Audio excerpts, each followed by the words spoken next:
O ensino desta semana começou no domingo à noite. A compreensão do que a Torá falaria conosco na Parashá que o Leomar já introduziu, Lech Lechá, vai por ti, o famoso chamado de Abraão a se tornar, de Abrão a se tornar Abraão. O patriarca, ele é muito maior do que eu e você podemos imaginar. A envergadura de Abraão, ela me fogem as palavras e eu me sinto incapaz de descrever a envergadura deste homem, porque Abraão foi um pioneiro no que ele fez. Ele não teve escola, Abraão não teve um mestre para lhe ensinar, porque o seu pai era um idólatra, o seu irmão era um idólatra, mas ele viu uma tentativa humana de movimento do seu próprio pai para se tornar alguém diferente do que ele nasceu. Abraão era filho de um homem chamado Terá. Terá era um homem nascido em Ur dos Caldeus. E ali ele era um politeísta. Os deuses os quais eles conheciam, eles adoravam. Só que Terá viveu o período da Torre de Babel. Abraão, ainda Abrão, viveu o período da Torre de Babel. Não há um hiato de tempo muito longo que separe Abrão do evento de Babel, da tentativa de construir uma torre e o homem chegar aos céus.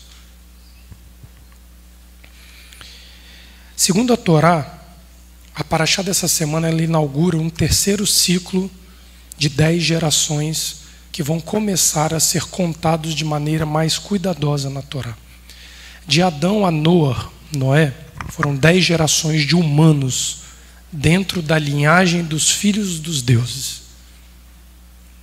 Isso foi falado na semana passada. Muito se especula sobre os refaíns, sobre os filhos dos deuses, os gigantes. E se nós olharmos de forma muito criteriosa, a humanidade foi formada a partir de Adão. Adão forma a Rava, Eva. A Rava forma Avel, Caim e Sete. Essa é uma linhagem bíblica. Só que Abel morre. Não se tem na Torá escrita relacionado nenhuma descendência física de Abel. Caim morre. Caim mata Abel. Caim é exilado por Adão, por Adonai. O exílio dele era muito mais do que uma privação de viver em família com Adão, com a Rava e com seu irmão. Sete. Ali ele é privado de uma genealogia adâmica. Ele é extirpado daqueles que são considerados semelhantes a Elohim, os filhos de Elohim.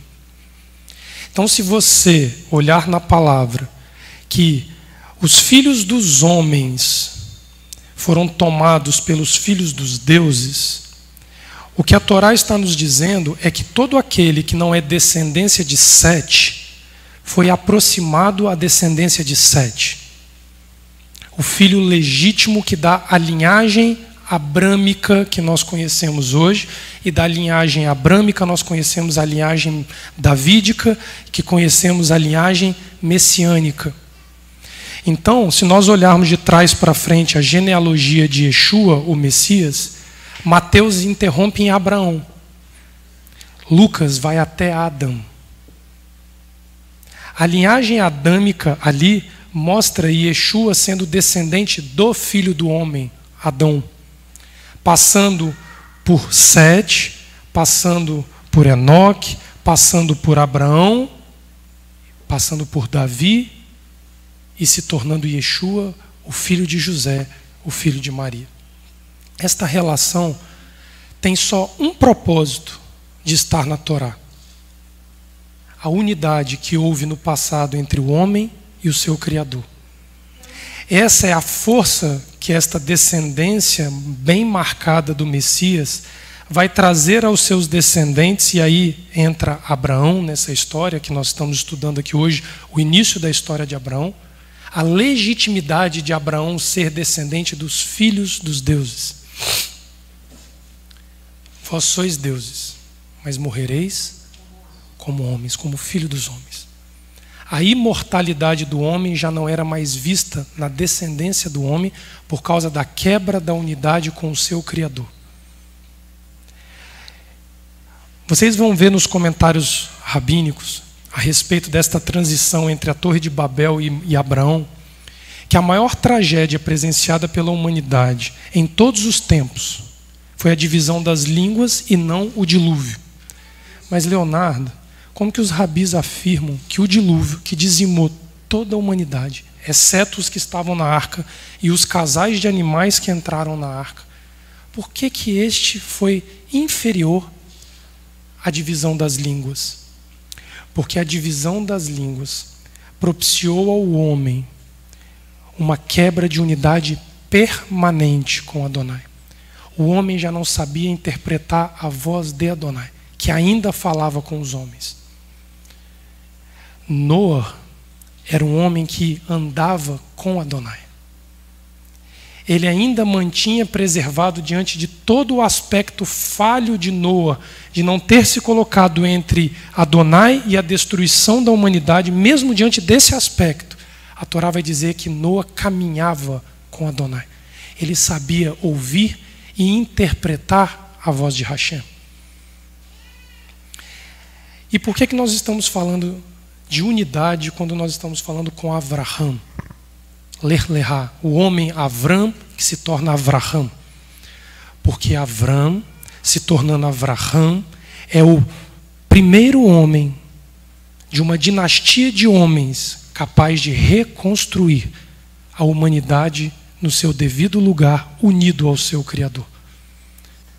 Passou-se 10 gerações, Leomar, entre Noa e Avraham, para que a unidade que teve 10 gerações para ser quebrada antes de Noa, ela fosse dado o pontapé, mas agora de uma forma diferente. Não seria gratuita. O homem teria que trabalhar por ela. Ele teria que conquistar uma unidade perdida. E isso começou no domingo à noite, e aí eu vou apresentar para quem não recebeu pelas mídias da casa uma carta aberta da parte de Adonai, falando a quem tiver ouvido para ouvir o que é um homem, uma família e uma nação dividida com Adonai. Esta carta que a maioria de vocês recebeu, nós vamos lê-la na íntegra no período da tarde e vamos olhar frase por frase dela no período da tarde, para nós entendermos o momento o qual nós vivemos no nosso país. Eu não vou falar de política. Esta casa, ela é totalmente, a casa como instituição, ela é totalmente desvinculada de tendências ou vieses políticos. Podem haver pessoas na casa com esta questão em aberto, mas a casa como instituição, ela não responde por isso. Ela não é culpada e ela não é louvada por qualquer uma das interpretações atuais que a política do país fez o Brasil se distanciar de Elohim.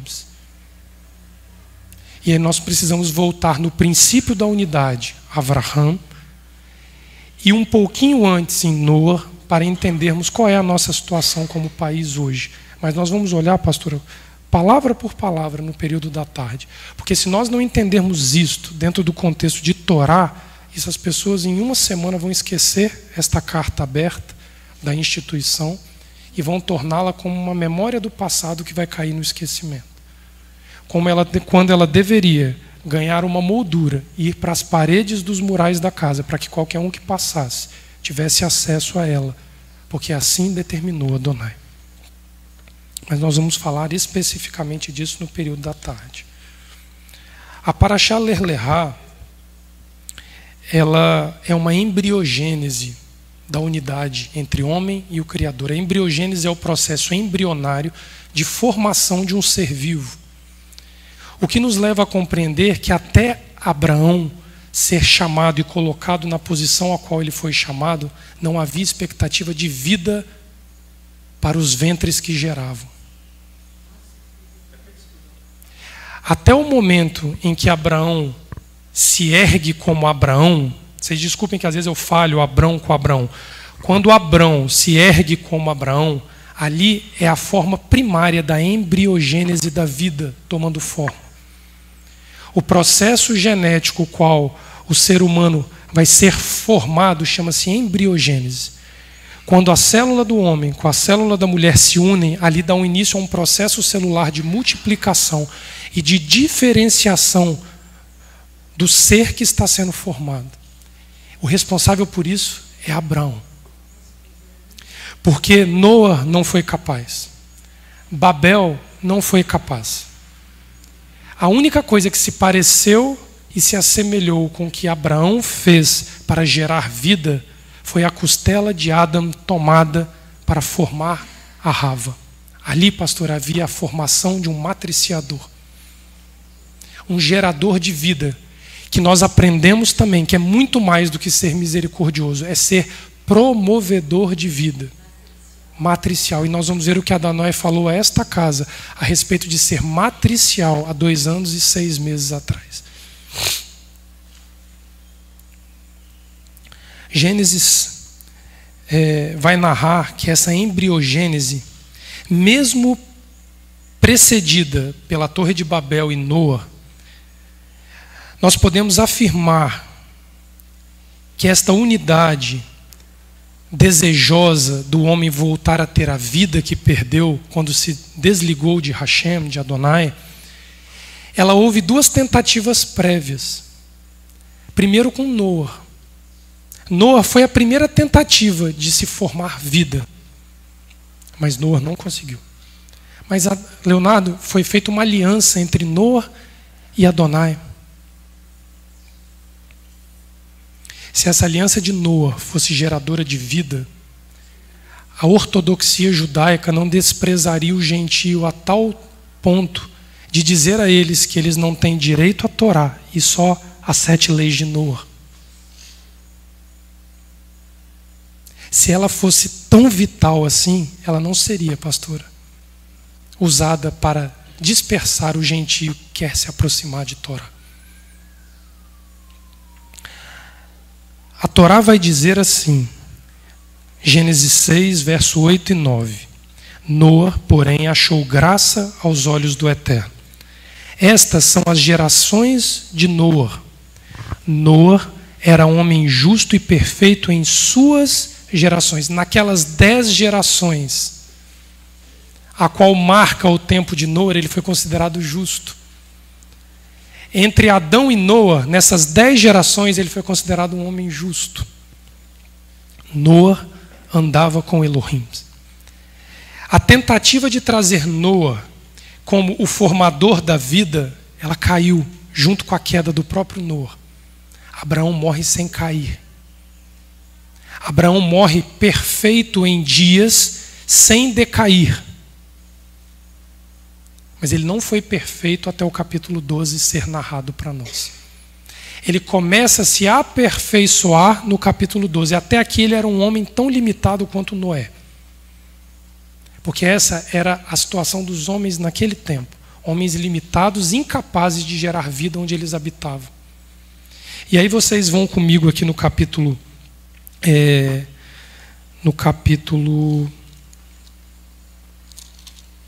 11 do Gênesis, e vocês vão ver a tentativa do pai de Abraão corrigir a falha de Noé. Ele vivia num período politeísta. Os rabinos vão dizer que a Torá narra 10 provações de Abraão. Estou correto, pastora Sandra? Estou correto, Leomar? Os rabinos pontuam que Abraão foi provado em 10 aspectos antes de dar a descendência de Isaac como garantida por Adonai, sendo Isaac aquela provação da morte do filho, o último dos 10.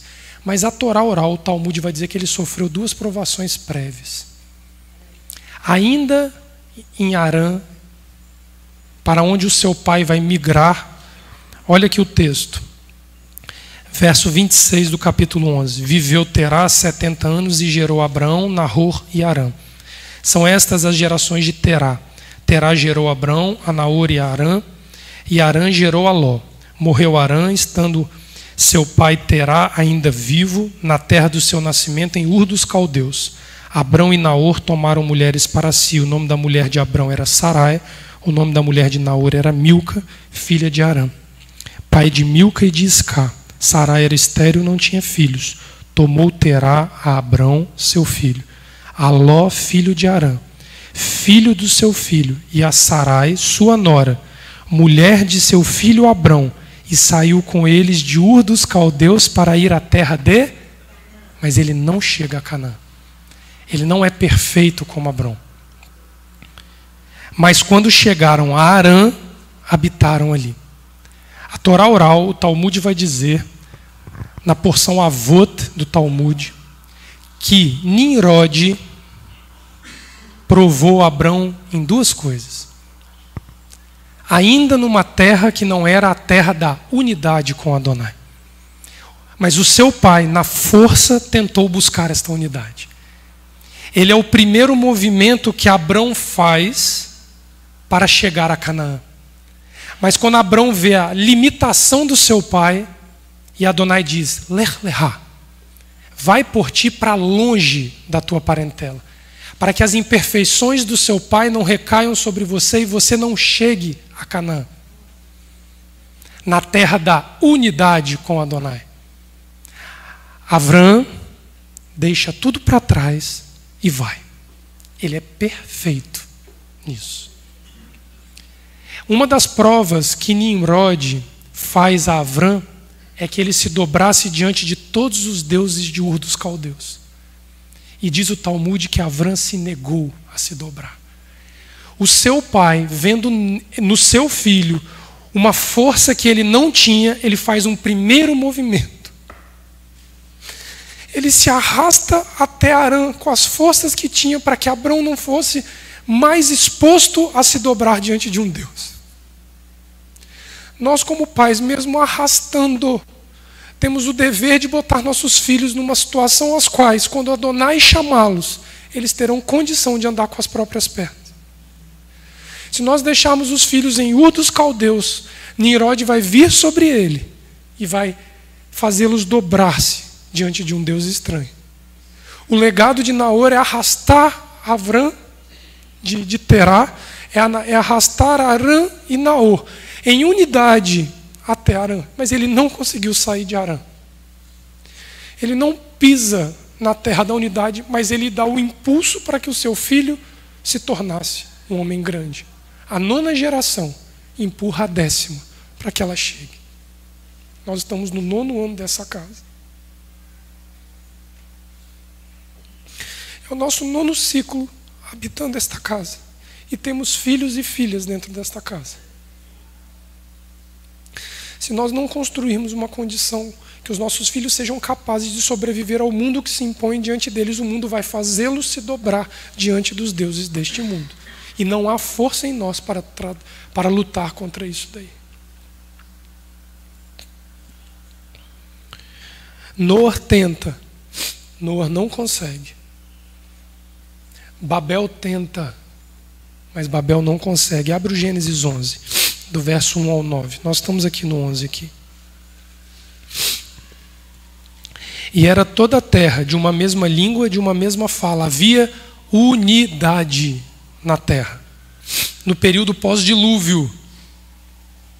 Mas essa unidade era frágil. Ela era falível. Ela não se sustentou. E aconteceu que, partindo eles do Oriente, acharam um vale na terra de Sinar, ou Sinear, e habitaram ali. Disseram uns aos outros, eia, façamos tijolos e queimemo-los bem. E foi-lhes o tijolo por pedra e o betume por cal, e disseram, eia, edifiquemos nós uma cidade, uma torre, cujo cume toque os céus, e façamo-nos um nome, para que não sejamos espalhados sobre a face de toda a terra. Era o medo da humanidade de ser fragmentada a sua coesão. E aí eles tentam a Adonai, fazendo uma torre que fortalecesse um nome na terra, para que eles conseguissem se sustentar unidos sobre a terra. O problema é que a unidade que havia na terra nesse tempo era a unidade da violência. E a violência, ela pode se manter unida e sustentar uma unidade por um tempo, mas ela vai fragmentar. Porque a unidade constituída por Adonai, ela se pauta no amor. E nós vamos entender isso aqui. A tentativa falha da humanidade de se sustentar em violência, em unidade diante de Adonai, é totalmente desprezada por Adonai quando um filho do homem que promoveu a unidade, Jacó, filho de Abraão, não, ele é filho de Isaac, não, parte da Torá vai dizer que Jacó é filho de Abraão. Ele vê uma escada que conecta a terra e os céus. Logo aqui à frente nós vamos estudar a paraxá que ensina que ele bota a sua cabeça sobre uma pedra e Adonai mostra uma conexão permanente entre os céus e a terra, como promovendo unidade. Essa, pastor, só os descendentes legítimos de Abraão conseguem enxergar e viver. O nome desta torre e desta cidade que se elevou foi Babel. Confusão, tumulto, baderna. Desta forma, o homem não resgataria a sua unidade com Adonai. É a segunda tentativa pós-dilúvio de se estabelecer uma unidade com os céus, a qual foi quebrada por meio do pecado. Agora chega a terceira tentativa, Abraão. Mesmo sendo o humano a parte que necessita resgatar esta unidade, a iniciativa dessa ação parte de Adonai. As gerações não poderiam por si só alcançar esta unidade ou trabalhar por ela se Adonai não desejasse esta unidade. Movido singularmente pelo amor à sua criação. Quando Adonai deseja declarar o seu amor à criação, ele levanta um homem, um pioneiro, para reconstruir a unidade entre o céu e a terra. Abre Isaías 48, versículo 9 ao 14, por favor. E aqui nós vamos precisar entender que é Adonai. Não é o homem por iniciativa própria que vai tentar construir uma unidade. O homem não pode levantar um líder para querer trazer de volta um povo à unidade. O líder precisa ser erguido por Adonai. Olha o que Isaías 48, verso 9 vai dizer. Por amor do meu nome, retardarei a minha ira. E por amor do meu louvor, me refrearei para contigo, para que não te venha a cortar. Eis que já te purifiquei, mas não como a prata. Escolhi-te na fornalha da aflição. Por amor de mim o farei. Porque como seria profanado o meu nome? O nome que Babel quis construir era um nome para profanar o nome de Adonai. E a minha glória não a darei a outrem. Shemá, ó Jacó. E tu, ó Israel, a quem chamei. E eu sou o mesmo. Eu, o primeiro e também o último.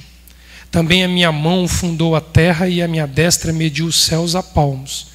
Eu os chamarei e aparecerão juntos. Olha a unidade. Ele vai chamar de onde quer que esteja Jacó e Israel e eles aparecerão unidos, juntos.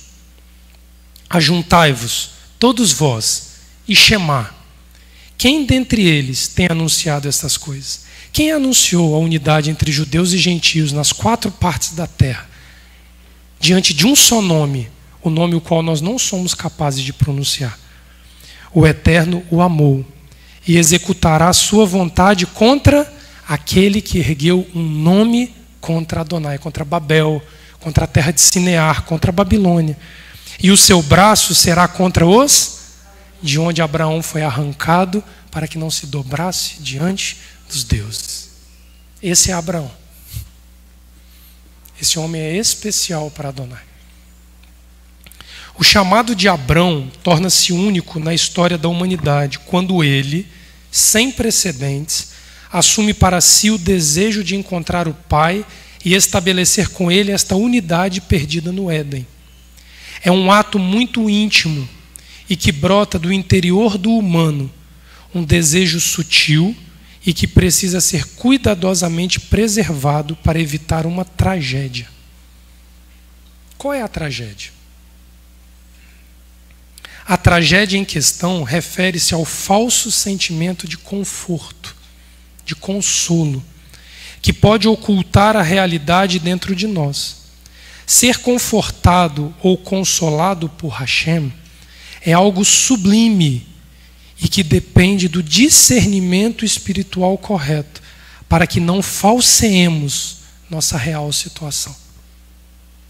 Quando nós estamos em busca de um consolo, que na nossa concepção é o consolo que emana de Adonai, mas ele não o é uma tragédia.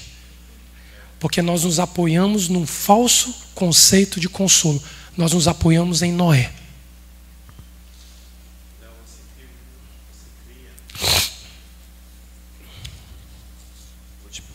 Hoje pela manhã eu estava vendo a porção e me veio à memória um fato que ocorreu essa semana e que os psicólogos dizem que quando você cria essa percepção que você está nos ensinando, você cria um mundo paralelo para você.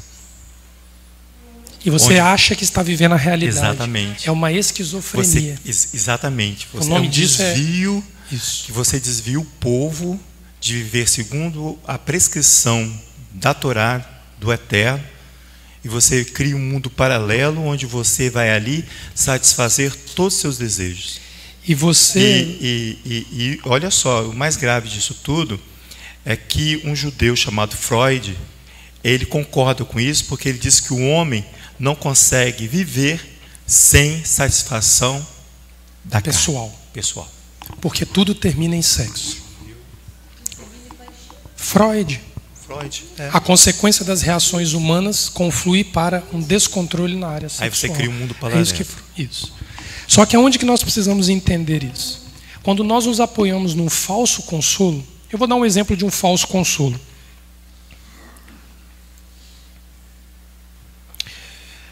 Vou usar você. O Leomar é casado com a Dinaí. Tá certo?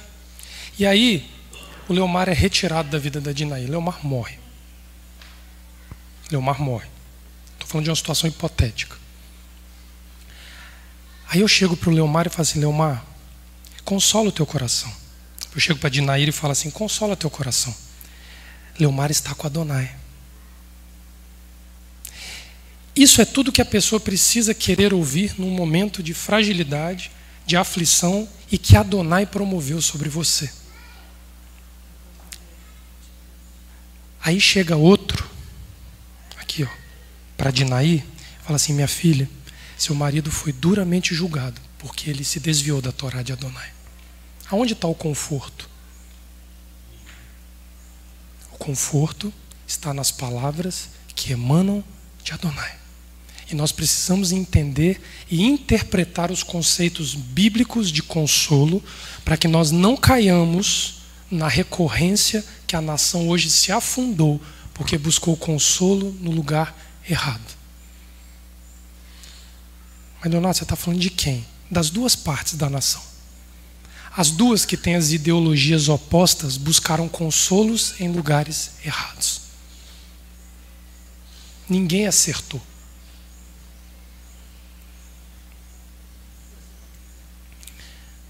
Abre Josué capítulo 24 para vocês entenderem que esta base oral do politeísmo exposto a Avrão, Josué vai narrar isso na entrada da terra.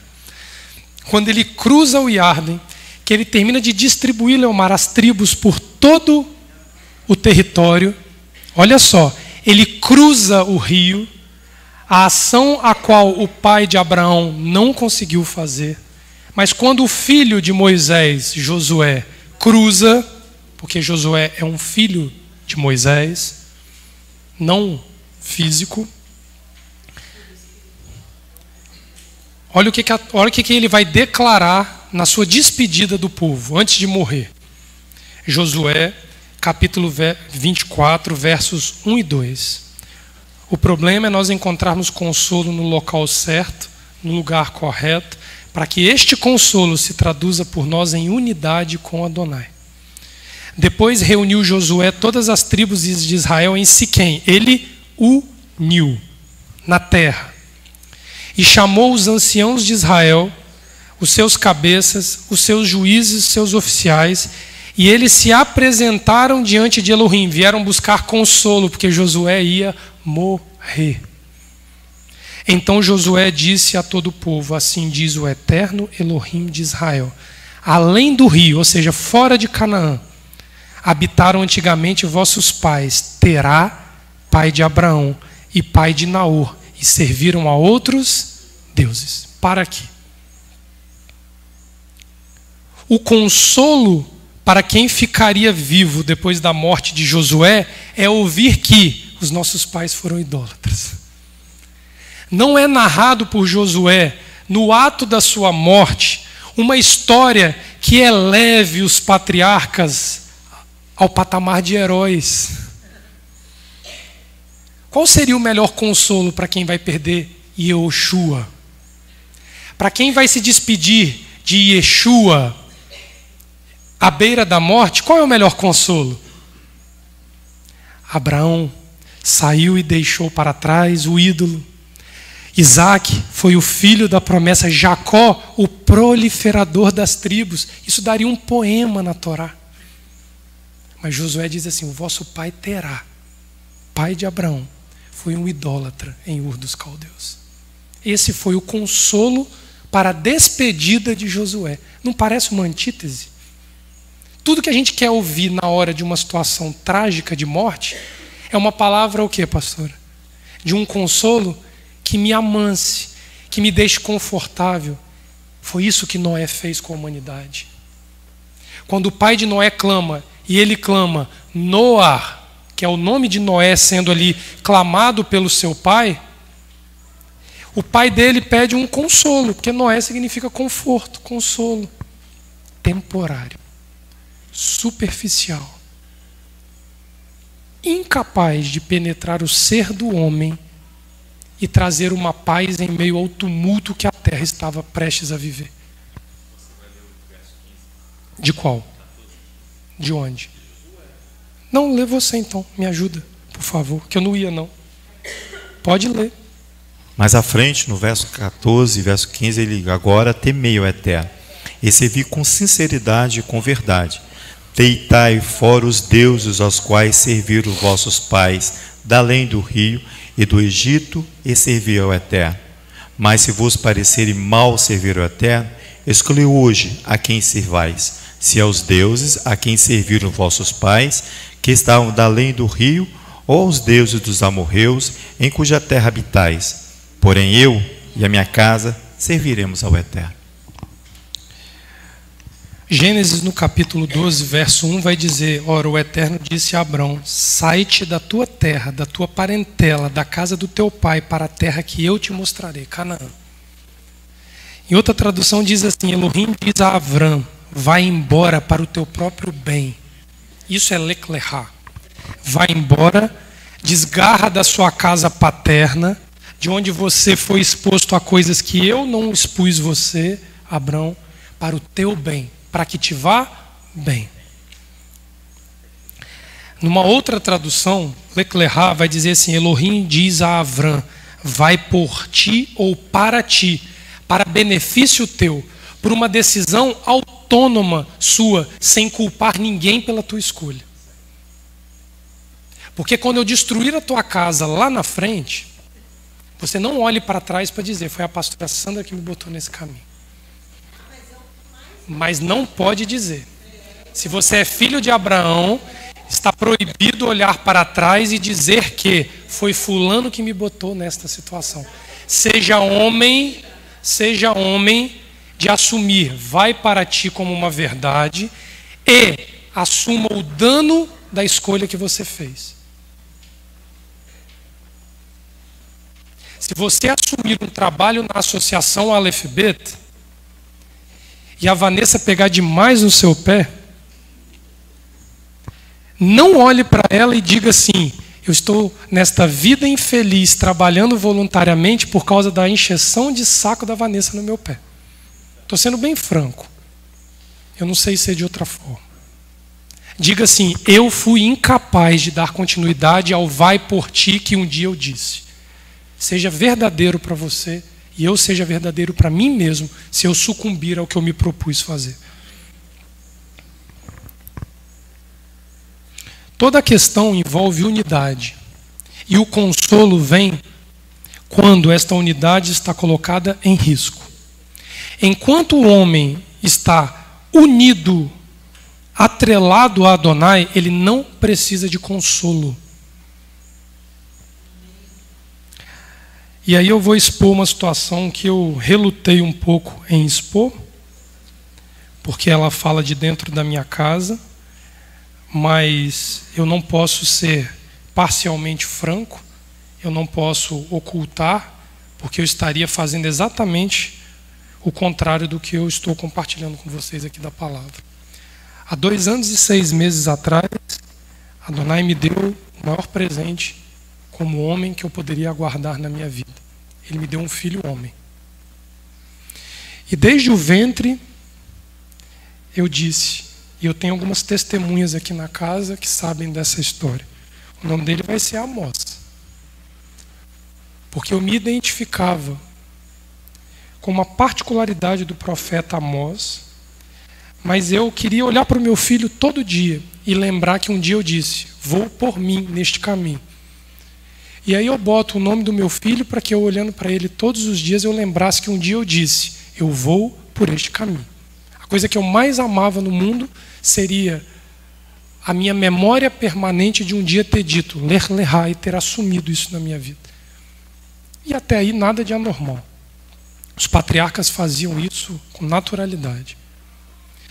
Mas a minha esposa um dia, aqui no final de Arvit de Shabbat, no Avdalá, no final de Avdalá, chorando muito aqui, por causa do final da gravidez e ela com as inseguranças a respeito do trabalho dela, como que seria a vida de mãe trabalhando, o Eterno, no meio do choro dela, fala para ela a seguinte frase. Eu vou ler para vocês sem adicionar ou remover nenhuma letra. O nome dele, eu não sei o que significa Amós, que é aquele que carrega o peso. Ele é um conforto de Adonai em meio aos homens e em nosso meio. Dai e ser-vos-á dado, boa medida, sacudida e transbordante. Desse dia em diante, o Eterno me advertiu que o nome dele seria Amós, consolo. Amós, conforto. E depois nós vamos um pouquinho mais à frente no texto qual eu tive esta compreensão do significado do nome do meu filho. Então o nome dele ficou Amós Naham, que é confortar ou consolar em hebraico. Dito isso, eu tomei para mim durante muito tempo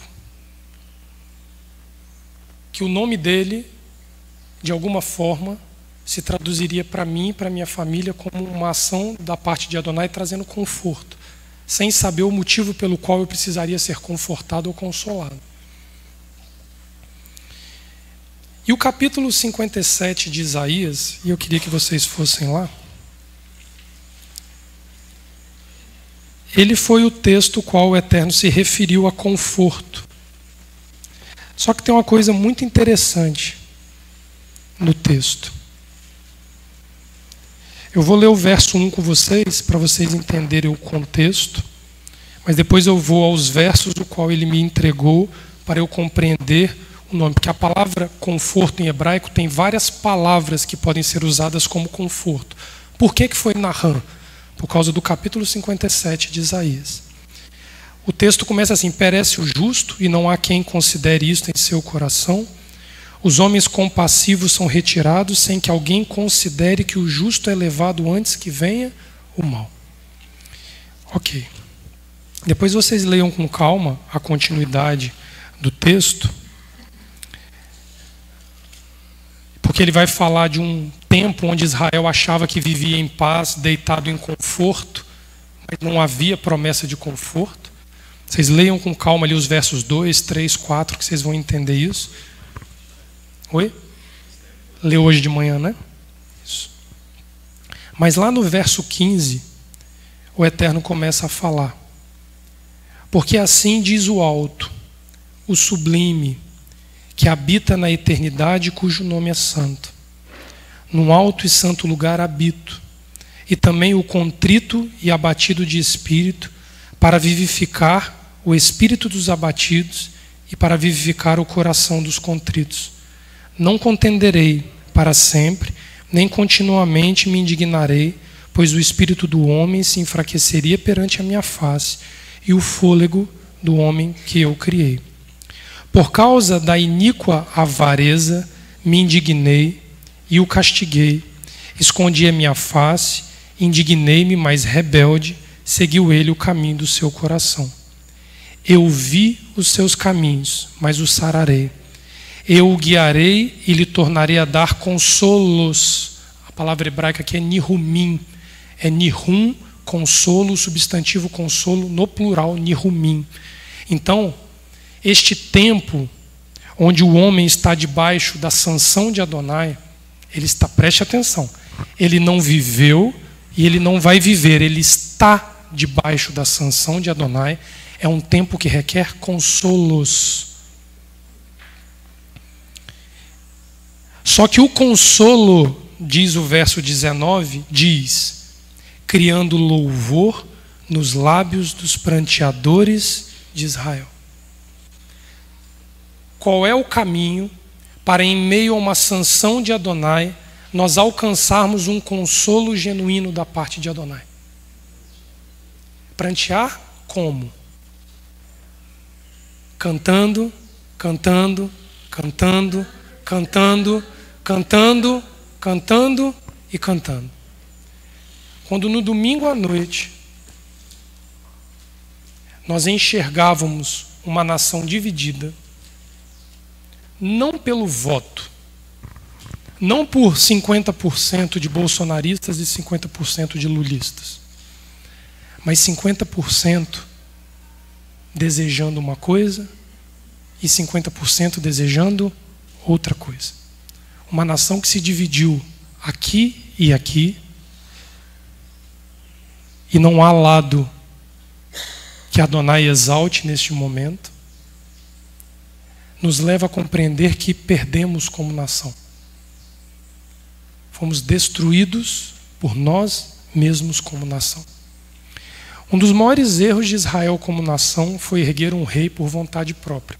Eu não vou ter tempo de entrar lá em 1 Samuel, quando o juiz daquele tempo, que era Samuel, foi negado pelos homens, e como um só homem rejeitado, clamaram para que, como as outras nações tinham um rei, Israel queria um rei.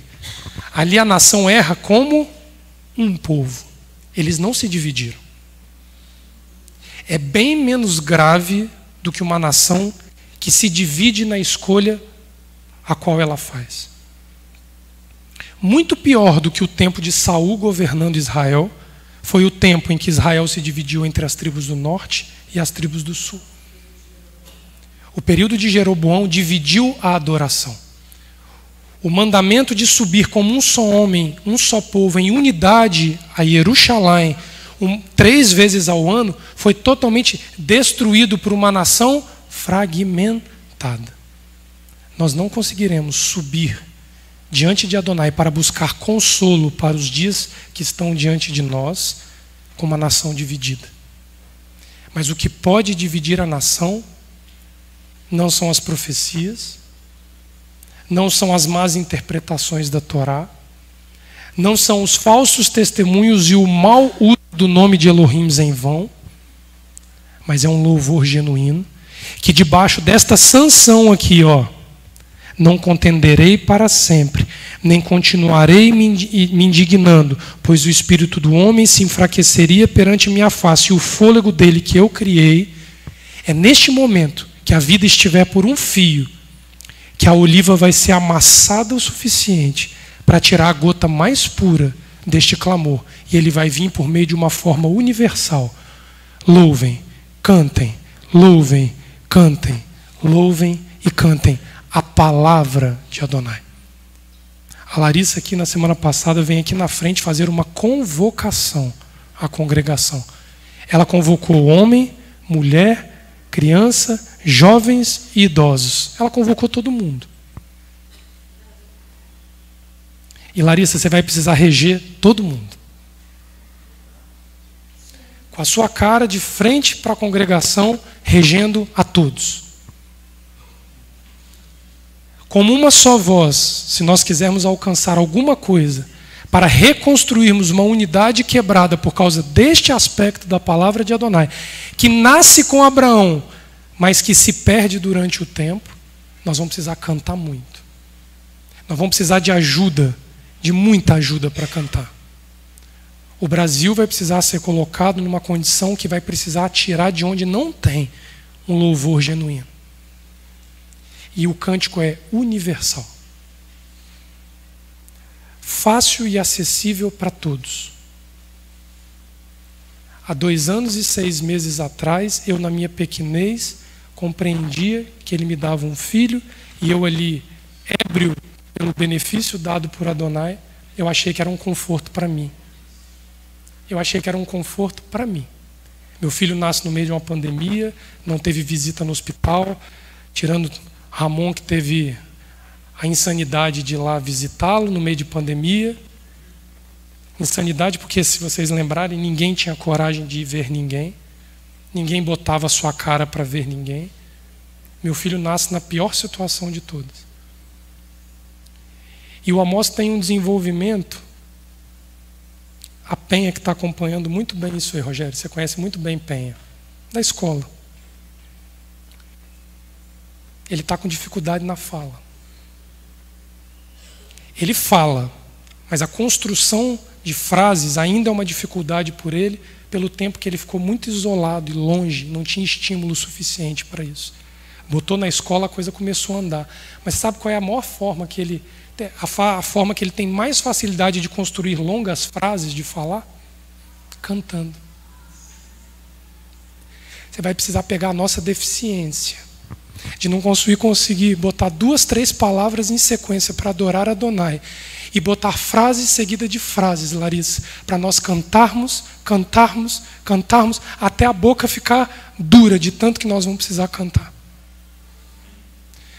Porque hoje ele canta: chuva, chuva, vai embora, volte uma outra hora, a mamãe quer ir lá fora, chuva, chuva, vai embora.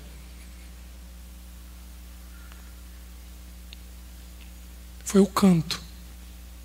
E é o canto que está tratando a deficiência de fala discreta, leve, sutil como a nossa.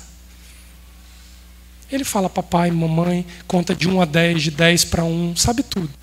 Mas na hora de construir uma frase e dar uma sequência na fala, ele tem dificuldade. Mas o canto está tornando ele um homem livre para falar. E assim ele se une ao seu pai, porque ele consegue falar com o seu pai. Assim ele se une com a sua mãe para falar com a sua mãe. Nós vamos ter que ser tratados como criança em pedagogia, Larissa. Porque o louvor até hoje ainda não alcançou. Nós somos débeis. Nós somos débeis porque nós ainda estamos começando como o Amós, aprendendo a construir uma fala diante de Adonai. Que aqui estão os meninos conosco, os internos, e eles cantaram conosco no último dia de Tabernáculos, não foi? Estava todo o coral aqui, movimento dos molhos, tudo. E cantamos lindamente. No domingo foi cantar a mesma música, eu que não entendo nada de música, desafinou tudo. Então eu falei, tem uma coisa errada. Você veja que lá dentro da unidade se consegue, não tem uma estrutura nenhuma para a Larissa ensinar a eles.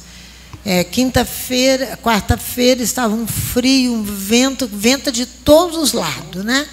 E eles todos ali, mais de 70 tinham ali, aprendendo a cantar com alegria naquele vento todo.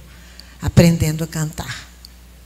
Então, nós precisamos pensar nessas coisas, que o Eterno está indo lá e buscando os seus homens para poder ensiná-los a cantar e sair e sermos consolados, não é assim?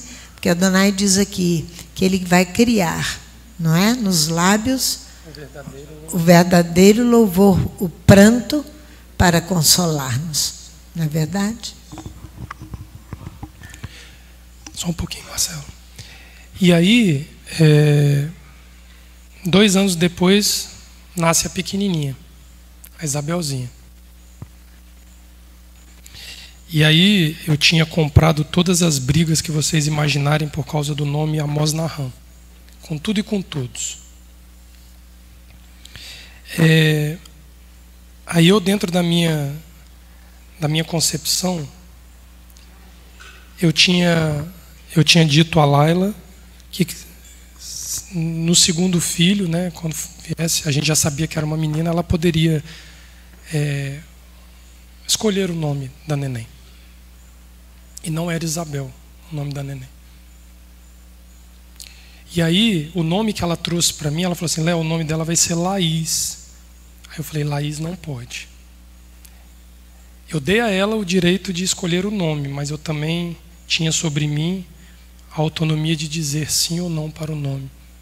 Porque Laís era o nome de uma cidade cananeia, uma cidade de estrangeiros. Não era um bom nome para minha filha.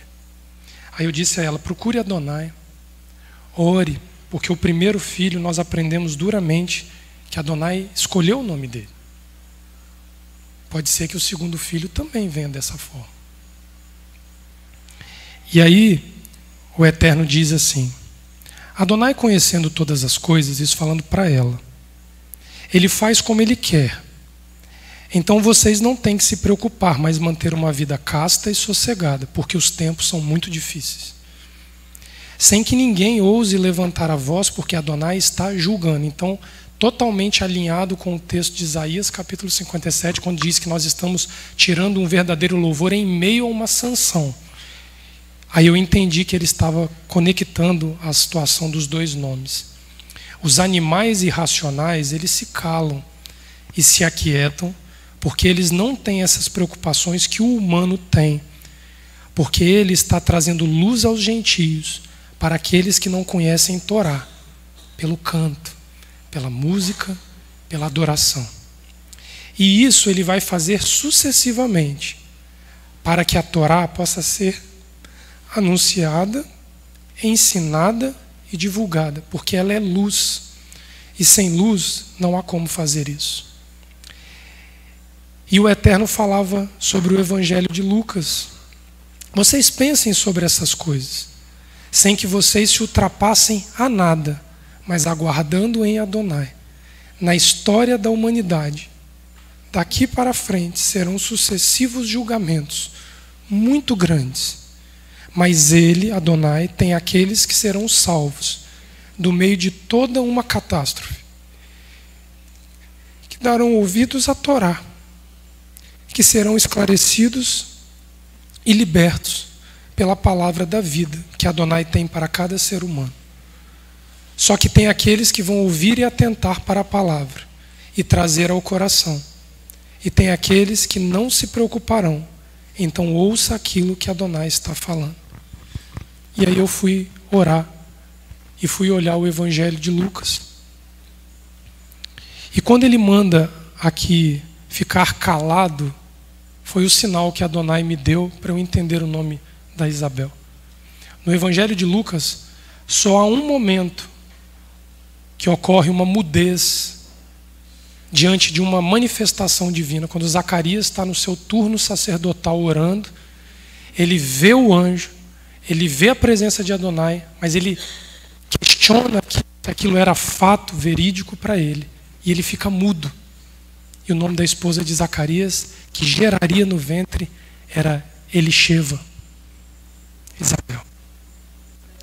Que significa: Adonai é um juramento. E quando eu assumi essa concepção, o que eu entendi é que o consolo que ele trazia era um juramento da parte dele para nós, como casa. que do jeito que ele botou um consolo, ele jurou que aqueles que se voltassem para Adonai se consolariam. Não é do meu filho que eu estou falando. Mas Yeshua diz que aquilo que vocês ligarem no céu será ligado na terra, e o que ligar na terra... O meu único dever nisso tudo foi botar o nome dele. Foi o único dever meu. Foi ter fé e botar Amos Naham contra tudo e contra todos. E assumir isso. Porque Naham em hebraico, Noah em hebraico e Paráclito em hebraico são a mesma coisa.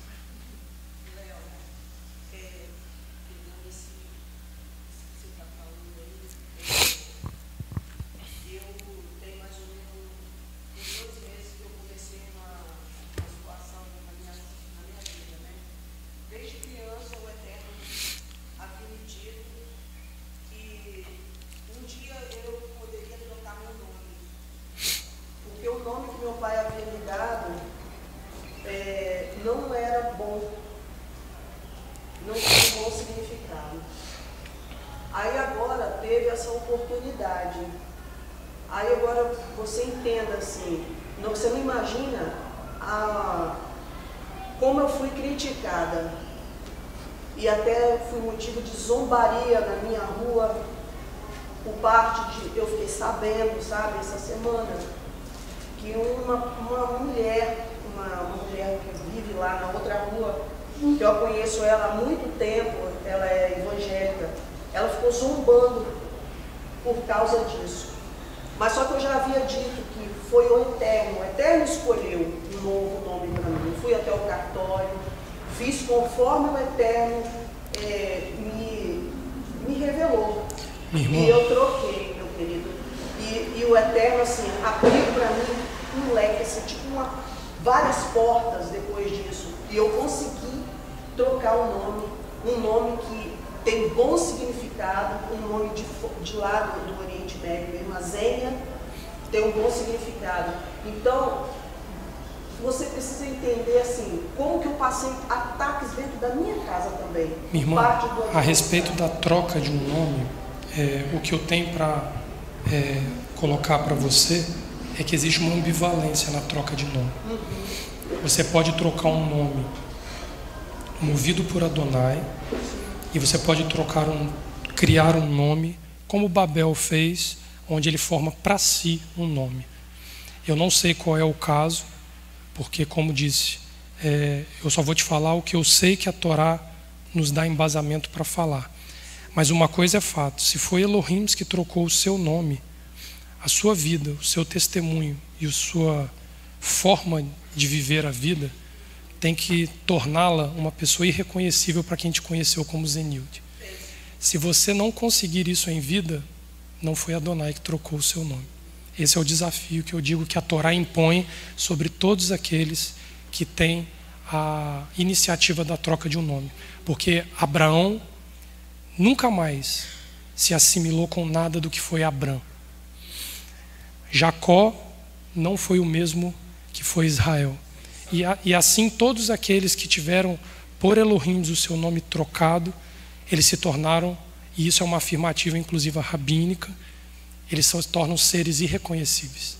Então que o Eterno te abençoe, que você, dentro do que você compreendeu, possa conseguir galgar o caminho dos patriarcas e se tornar uma pessoa irreconhecível. Eu desejo olhar para você e se quer saber que um dia eu te conheci.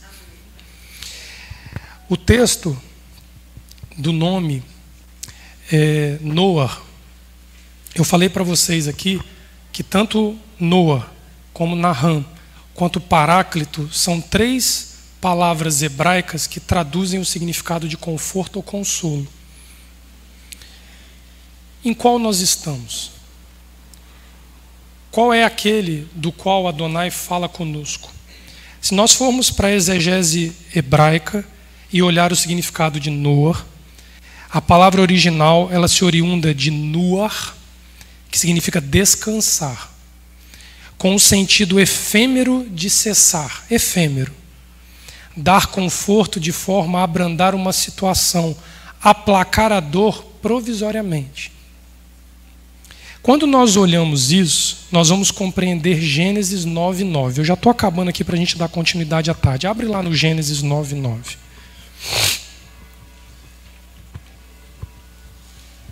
Olha por que o consolo de Noa não foi suficiente, pastor, para que uma geração fosse consolada por Adonai. O Gênesis 9:9 vai dizer assim: agora estabeleço a minha aliança convosco, com a vossa descendência depois de vós e com os seres viventes que convosco estão. Assim as aves, os animais domésticos, os animais selvagens que saíram da arca, como todos os animais da terra. Estabeleço convosco a minha aliança. Não serás mais destruído tudo que tem vida pelas águas do dilúvio. Não haverá mais dilúvio para destruir a terra. E disse Elohim: este é o sinal da aliança que ponho entre mim e vós, e entre todos os seres viventes que estão convosco, por gerações perpétuas. Por que foi efêmero esse consolo? Por que foi um consolo, Rita, superficial? Porque ele rebaixa o homem ao direito de vida dos animais. Ele não particulariza uma aliança com a raça humana. Ele particulariza uma aliança com a raça de seres viventes. E a única tragédia que ele prevê que não aconteceria mais ao humano e ao irracional que vive, seria o dilúvio.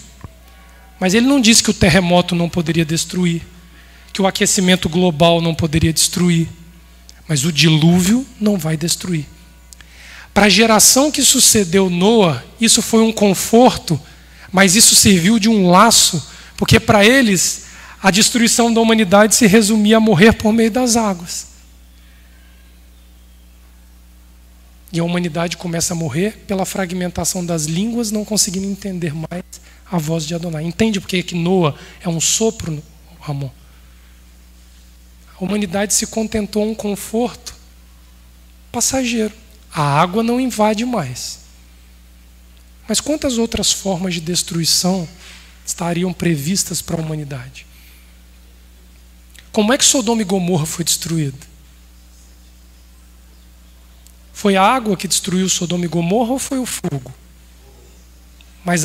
Mas Noa não previu isso.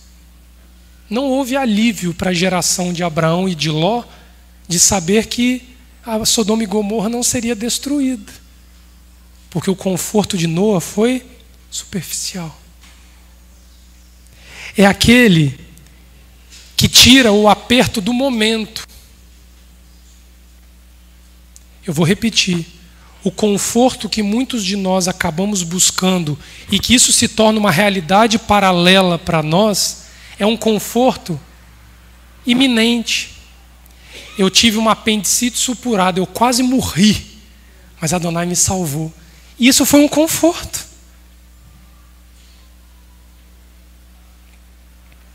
Naham, no hebraico, é diferente. Voltando em Noa, que eu esqueci de uma coisinha muito importante. Noa é um descanso, é um conforto e é um consolo que antecede um julgamento não impedido por um justo. Você recebe o conforto que Noé recebeu de que as águas não destruiriam mais. Mas antes que a verdadeira destruição viesse, você já está confortado. Então você é suscetível a ser destruído.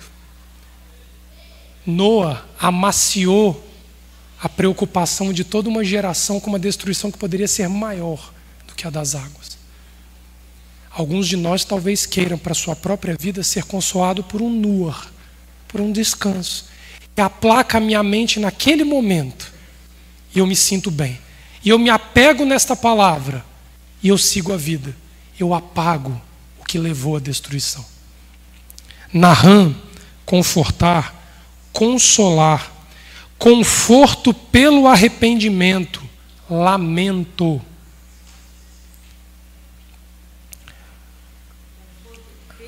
Pelo arrependimento ou pelo lamento. Agrega a ideia de uma ação com fim permanente, finalidade de pacificar uma questão. Isaías 57 é uma proposta de pacificação para o peso da mão de Adonai sobre Israel.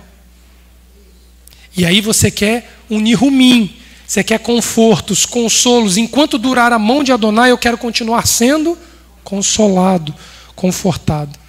Naham, então, é um conforto que vem durante o julgamento. Em andamento, o processo está tramitando e eu estou sendo confortado.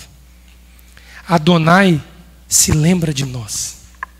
Ainda há um recurso em meio ao julgamento para que Adonai se lembre de nós. Qual é o recurso? Cante, cante, cante. Apele ao canto e ao canto.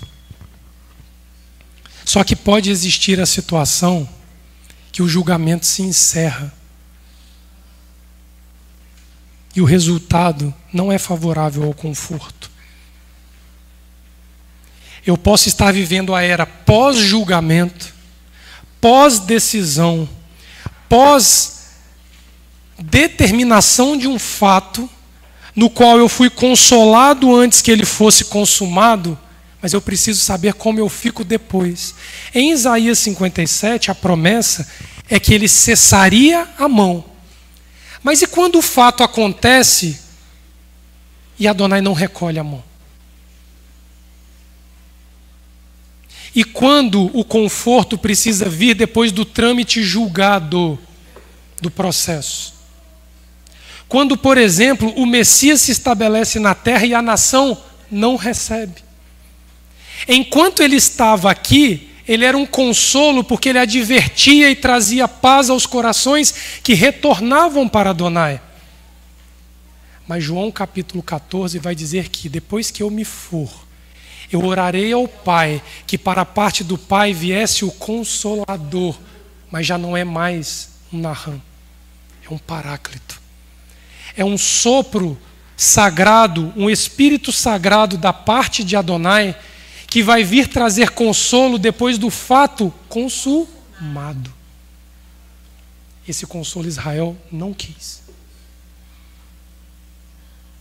E aí ergue-se um segundo Abraão, chamado Paulo, para que vá às nações que não ouviram deste consolo e conheçam deste consolo.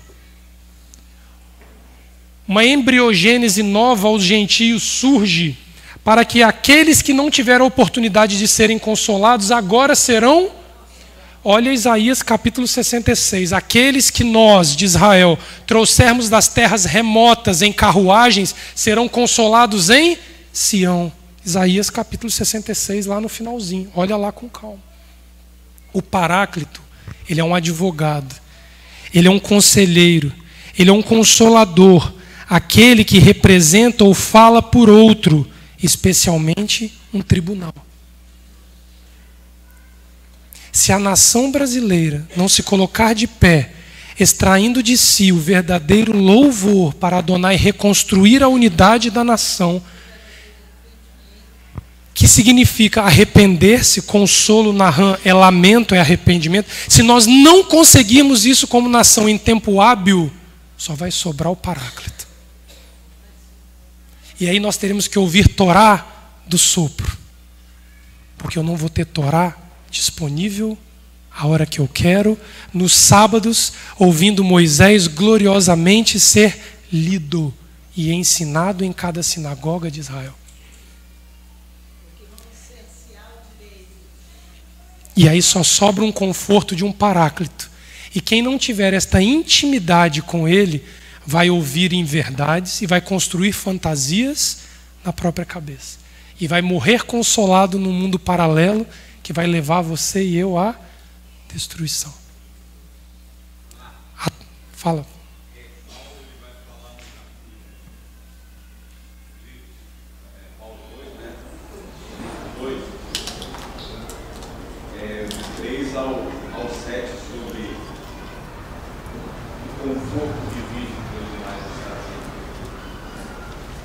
Em qual texto está isso? Do 3 ao 7. De qual livro? 2 Coríntios 2. Então, A palavra paráclito, ela só é citada num segundo texto depois de João capítulo 14, que é Colossenses capítulo 4. A tradução conforto de Colossenses capítulo 4 fala do paráclito, que ali Paulo enviaria homens como um paráclito para ajudar a comunidade ali que estava sendo atendida por eles. Todas as outras expressões conforto do grego, que dá origem ao nome paráclito, que o hebraico assume para si como advogado, conselheiro ou como conforto, são ao verbo naham. Então aí em 2 Coríntios ainda é um tempo onde Adonai está amassando, mas está dando esperança de que ele vai parar de amassar. O paráclito é o recurso, está em andamento, está tramitando, tem recurso e instâncias para serem julgados. Quando o processo é encerrado, é o paráclito que sobra. Os verdadeiros adoradores o adorarão em espírito e em verdade e conseguirão discernir a voz de Adonai em meio ao caos consumado por um julgamento encerrado. Pois não. Nahamu, Naham. A gente canta a música Nahamu, Nahamu. Tem o Shabbat Nahamu, que a Haftará é essa daí, que é o texto que Yeshua em Lucas capítulo 4 abre o livro para ler, é Nahamu. Tá? Não, ele é um Naham. Ele é um Naham. O trâmite ainda está em aberto. Em Isaías capítulo 40, o trâmite ainda está aberto. Vai, Léo, que eu preciso encerrar. É o 2 Coríntios 2, capítulo 2, verso 7 que ele citou. É um aconselhamento de Paulo para o homem consolar o outro homem. Perfeito. Então não tem essa figura do consolador como paráclito que só vai acontecer depois. Sim. Aí é o homem consolando o outro homem. É só Colossenses capítulo 4 que vai ter essa exceção aí. Isso. Para é isso a figura daí. do homem consolando o outro com a palavra do Perfeito. Quando nós retornarmos à tarde, nós vamos partir de Gênesis capítulo 13, a paraxá de hoje, mostrando como que Abraão, para construir a unidade, ele precisou primeiro abrir mão de uma unidade prévia. Nós vamos entender a separação entre Abraão e Ló como o princípio do conforto anunciado por Abraão. À tarde a gente volta que horas, Leomar? Às 15? 15 ou Larissa? 15 ou 15h30 à tarde, que você quer que libere para voltar ao estudo? Fica à vontade. 15h30, então, a gente retoma à tarde, porque tem um ensaio com os músicos. Shabbat Shalom. Se o Eterno nos fizer viver, estaremos aqui à tarde. Que o Eterno nos abençoe.